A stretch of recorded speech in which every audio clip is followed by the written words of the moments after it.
Құрметті әріптестер, конференцияға қатысушылар. Сіздерді Қазақстан Республикасы Ұлттық инженерлік академиясының бастамасымен ұйымдастырылған ғылымның инженерлік еңбектің беделін арттырудағы рөлі атты республикалық ғылыми тәжірибелік конференцияда құттықтап отырғаныма қуаныштымын. Бүгінде технологиялық серпілістер, цифрландыру, жасанды интеллект, жаһандық сын-қатерлер дәуірінде ғылым мен инженерияның рөлі бұрынғыдан да арта түсті. Озық технологияларды дамыту, тұрақты өнеркәсіптік өндіріс пен инфрақұрылымды жаңғырту, мұның бәрі білікті инженерлер мен сапалы ғылыми зерттеулерсіз мүмкін емес. Әсіресе 2025 жылдың мемлекет басшысының жарлығымен жұмысшы мамандықтар жылы болып жариялануы өте маңызды шешім. Бұл инженерлік техникалық мамандықтарды және қолданбалы ғылымдарды кеңінен насихаттау қажеттігін көрсетеді. Инженерлер, технологтар, конструкторлар мен өндіріс мамандары еліміздің индустриялық дамуының негізі. Олардың білімі мен тәжірибесі Қазақстанның болашағының берік іргетасы. Осыған байланысты еліміздің жоғары оқу орындарында инженерлік білім беруді дамыту, сондай-ақ ғылым мен өндірістің арасындағы байланысты нығайту бағытында нақты қадамдар жасалып жатыр. 2024 жылы қабылданған ғылым және технологиялық саясат туралы заң жергілікті атқарушы органдардың осы саладағы рөлін айқындап берді. Бүгінде еліміздің өңірлерінде ғылым және технологиялар жөніндегі кеңестер құрылып, жергілікті ғылыми саясаттың жаңа деңгейі қалыптасып келеді.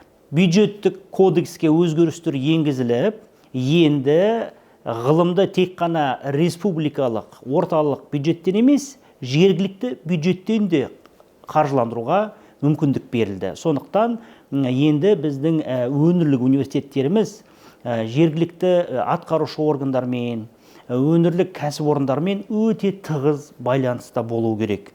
Қосымша қайнар көзі берілді біздің өңірлік жоғары оқу орындарға және өңірлік ғылыми ұйымдарға.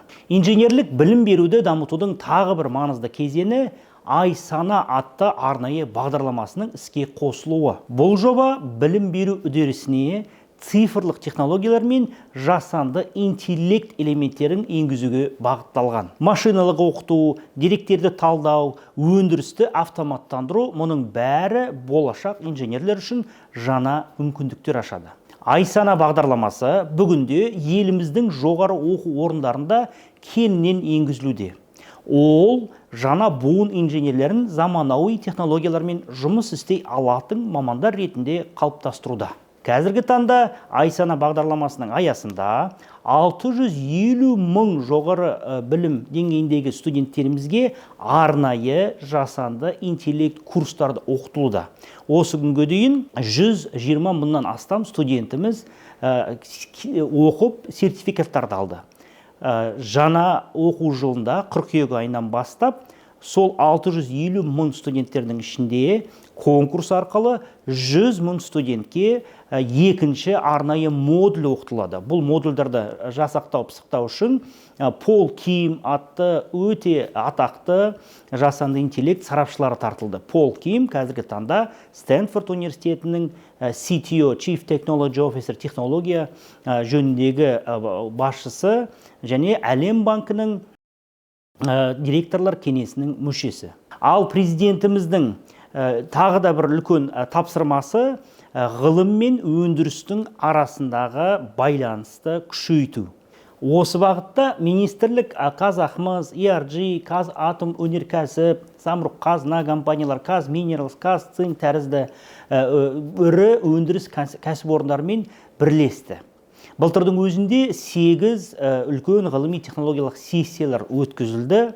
Енді ғылыми тақырыптар, ғылыми гранттар өндіріспен бірлескен мәселелердің аясында белгіленеді, беріледі. Сондықтан былтырдың өзінде бүкіл берген біздің ірі гранттық бағдарламалардың кемінде 10% өндірістен осы технологиялық сессиялардың арқасында нәтижесінде шыққан тақырыптарға берілді. Биыл тағы да кестеміз толық, бір 20 шақты осындай үлкен сессиялар ұйымдастырылады. Және де кемінде 30% тақырыптарды енді өндіріспен бірігіп пысықтаймыз. қаперлеріңізге, құрметті әріптестер, осы сессияларға белсенді қатысуларыңызды сұраймыз. Ал университетімізге оралып келсек, 24 жылғы 25-26 қарашада Қарағанды индустриялық университетінің базасында Кармет компаниясымен бірлескен хакатон ғылыми сессия осының жарқын мысалы болып табылады. Қарағанды индустриялық университеті еліміздегі инженерлік кадрларды, әсіресе тау-кен, металлургия саласы үшін даярлайтын жетекші оқу орындарының бірі. Бұл сөзсіз. Университет өнеркәсіптік кәсіпорындармен тығыз серіктестікте жұмыс істеп, жаңа білім беру технологияларын енгізіп келеді. Сонымен қатар өндірісті жаңғыртуға бағытталған ғылыми жобаларды жүзеге өте табысты асыруда, Қазақстанда инженерлік ғылымды дамытуда ұлттық инженерлік академияның орны ерекше. Академия ұзақ жылдан бері еліміздің инженерлік әлеуетін қалыптастыруда үлкен рөл атқарып келеді. Академия жетекші ғалымдар мен инженерлердің, тәжірибелі мамандардың басын қосатын маңызды ғылыми алаң. Қарағанды өңірінде инженерлік ғылымды дамытудың тағы бір маңызды қадамы ұлттық инженерлік академия филиалының Қарағанды индустриялық университеті базасында ашылуы болады. Бұл жас мамандарға жол ашатын нақты әрі нәтижелі бастама деп сенеміз. Бүгінгі конференция инженерлік ғылымның өзекті мәселелерін, елдің әлеуметтік экономикалық дамуына әсерін талқылайтын маңызды алаң болып табылады. Бұл тәжірибе алмасу, кәсіби байланыс орнату және келешекке бағытталған идеяларды дамытуға арналған кеңістік. Баршаңызға табысты жұмыс, мазмұнды пікірталас және құнды ғылыми нәтижелер тілеймін. Үлкен рахмет, құрметті әріптестер, амандықта кездесейік.